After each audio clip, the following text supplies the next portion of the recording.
গাজীপুর ছাড়া বাকি 63 জেলায় উমর বয়কট। কই যাচ্ছ? মালয়েশিয়া। দেশ ত্যাগ করছো? দেশ ত্যাগ করে নাকি? ওমরন ফায়ার মালয়েশিয়ায় পালিয়ে গেছে কারণ থরস অফ বিল্লাল তাকে বয়কট করেছে বলে। বলছি ভাই, পালিয়ে যদি যাবে তুমি তাহলে বিল্লালের সাথে খেলাটা কেন এবার শুরু করেছিলে? ভাই ওমর, তুমি তো গা টাকা দেওয়ার জন্য পালিয়ে গেলে, কিন্তু তোমার অবৈধ সন্তানগুলাকে রেখে গেলে। এখন তোমার সন্তানগুলাকে রাস্তায় পেলে থরস অফ বিল্লালের ভক্তরা পিছন মারবে, কে বাঁচাবে? কে বাঁচাবে? হ্যাঁ, তো কথা বলবো ভাই আজকে ওমর অন ফায়ার আর থরস অফ বিল্লালকে। প্রথম কথা যে বাঙ্গির বলাই বললো যে ওমর অন ফায়ার থরস অফ বিল্লালের ভয়ে মালয়েশিয়া ভেগে গেছে। মন তো চাইতেছে নিজের হাতে ওর বাঙ্গিটা ফাটিয়ে দেই, কিন্তু ও তো হাতের কাছে নাই, তার জন্য ওর বাঙ্গিটা আমি অনলাইনেই ফাটিয়ে দিচ্ছি। ওই শুন বাঙ্গির বলা, তোর বাপে তো বাঙ্গি বেচে বাজারে, মালয়েশিয়া ভাগার জায়গা না রে, ওইটা ঘোরার জায়গা। আর তোর বাপ থরস অফ বিল্লাল এমন কি হয়ে গেছে গা, ওর ভয়ে যাইতে হবো 7 সমুদ্র 13 নদী পার হয়ে মালয়েশিয়া। হ্যাঁ চলো মূল পয়েন্টে আসি। শুরুটা হয় কই থেকে? ঠাকুরগাঁও থেকে। ঠাকুরগাঁওয়ে যায় আমাদের থরস অফ লেউটার ভাই। সে জায়গায় গিয়ে তার নাকি কি আরে যায়, এটার দায়ভার দেয় ওমর অন ফায়ার। আর এই লেউটা ভাইরে বলে মানবিক কাজে বাধা দিছে ওমর অন ফায়ারের ফ্যান ফলোয়ার। এখন ওর কথাই বিশ্বাস করে নিলা তোমরা? আসলে ঠাকুরগাঁওয়ে কি হয়েছিল অরিজিনাল ভিডিও তোমাদের আমি দেখাচ্ছি। শুনো, থরস অফ বিল্লাল কিভাবে ওমর অন ফায়ার নিয়ে মিথ্যা কথা বলছে এটার প্রমাণ তো আমি তোমাদের দেখাবোই। কিন্তু আমাদের ম্যাঙ্গো টপ আপ কিন্তু কোনো সময় মিথ্যা কথা বলে না। সব সাইড থেকে তোমরা টপ আপ করতে গেলে টাকা মারা খাও, তোমাদের এসএমএস এর কোনো রিপ্লে করে না, কিন্তু আমাদের ম্যাঙ্গো টপ আপ তোমাদেরই জন্য। এই জায়গায়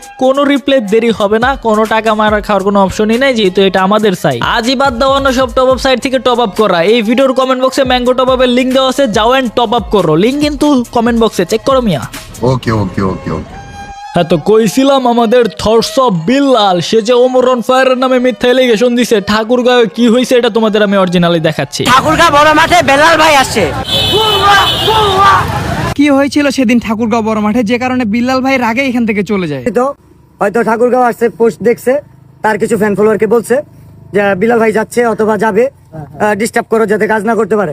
আমি বলতেছি আগামী 24 ঘন্টার মধ্যে উমরের ফ্যান ফলোয়ারদের দৃষ্টি আকর্ষণ করছি। ওরা কি করবে জানি না, বাট উমর যদি এটা নিয়ে কথা না বলে, মাফ যদি না চায় ওর ফ্যান ফলোয়ার, গাজীপুর ছাড়া বাকি 63 জেলায় উমর বয়কট। এন্ড এর পরবর্তীতে উমরের সাথে যদি কিছু হয়, থরস অফ বিল্লাল দায়ী না। যাই হোক, আপনারা হয়তো মনোযোগ দিয়ে শুনেছেন থরস অফ বিল্লাল নাকি জ্ঞানদাতা কন্টেন্ট ক্রিয়েটর, কিন্তু এই কন্টেন্ট ক্রিয়েটরের মাথায় কোনো জ্ঞানই নেই। এই যে বললো ওমরের ফ্যান বাধা দিছে, আসলে মূল কাহিনীটা আমি আপনাদেরকে দেখাচ্ছি, এক ভিডিওটা মনোযোগ দিয়ে দেখুন।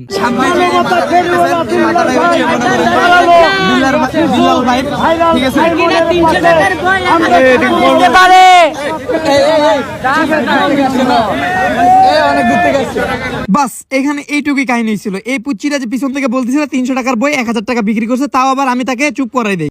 তো আমাদের লেউটা ভাই এই কথার জেরে সে জায়গা থেকে রাগ করে ফায়ার হয়ে সে চলে আসে, আর দোষ দেয় কি আমাদের ওমর অন ফায়ারের ফ্যান ফলোয়ার নাকি তাকে মানবিক কাজে বাধা দিছে। এই বেটা 300 টাকার বই তুই 1000 টাকা বিক্রি করতেছে, এটা কি মানুষ বলবো না রে? এখন তো দেখি মানুষের স্বাধীনতাই নাই রে, কোনো কিছু কইতেই পারবো না।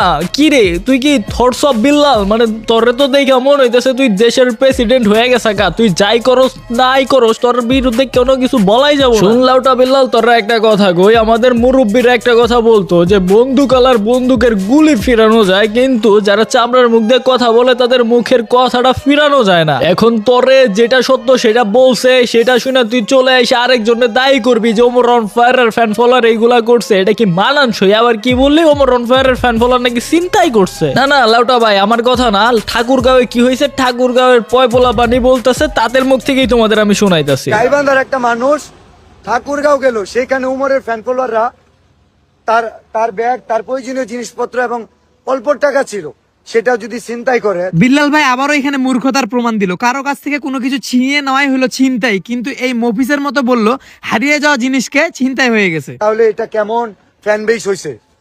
মানে ভাই থরস অফ বিল্লাল, তুই কি ভাই চুরি কোনটা চিন্তাই কোনটা বুঝোস না? তুই চুরিটারে চিন্তাই বলে চালাই দিতেছ, আবার ওই চিন্তাই নাকি ওমর অন ফায়ারের ফ্যান ফলোয়ার করছে। আরে বেটা গায়ে কি লেখা ছিল আমি ওমর অন ফায়ারের ফ্যান ফলোয়ার? মানে ভাই মাথায় কি তোমার গোবর টবর ভর্তি নাকি? কি একটা লেউটার ভাই হইছো। আর হ্যাঁ ভালো কথা, অনেকে দেখতেছি আবার বলতেছে লেউটা ভাইয়ের ফ্যান ফলোয়ার অবৈধ পয়পোলা, মানে বলতেছে যে ওমর অন ফায়ার নাকি 64টা জেলায় বয়কট খায়া তারপরে গেছে মালয়েশিয়ায়। আরে বেটা ওমর অন ফায়ার যে আগে থেকে মালয়েশিয়া যাবে এটা আমি আগে থেকে জানতাম।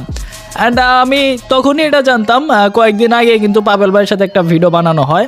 তো পাবেল ভাইয়ের সাথে কথা হয়েছিল, ওমর অন ফায়ারের টিম মেম্বারের সাথে কথা হয়েছিল, সেই টাইমে আমাকে জানানো হয়েছিল যখন আমি ওমর ভাইয়ের কথা জিজ্ঞেস করি, তখন এই ঠাকুরগাঁওয়ের কাহিনীর কোনো অস্তিত্বই ছিল না ভাই, কি একটা অবস্থা হয়ে গেছে গা। তো আশা করি তোমরা জানতে পারছো আসল কাহিনীটা কি, তোমাদের আসল কাহিনীটা জানানোর জন্যই মূলত এই ভিডিওটা ছিল। সো গাইস, আজকের ভিডিওটা এই পর্যন্তই ছিল, দেখা হচ্ছে নেক্সট কোনো ভিডিওতে। খোদা হাফেজ।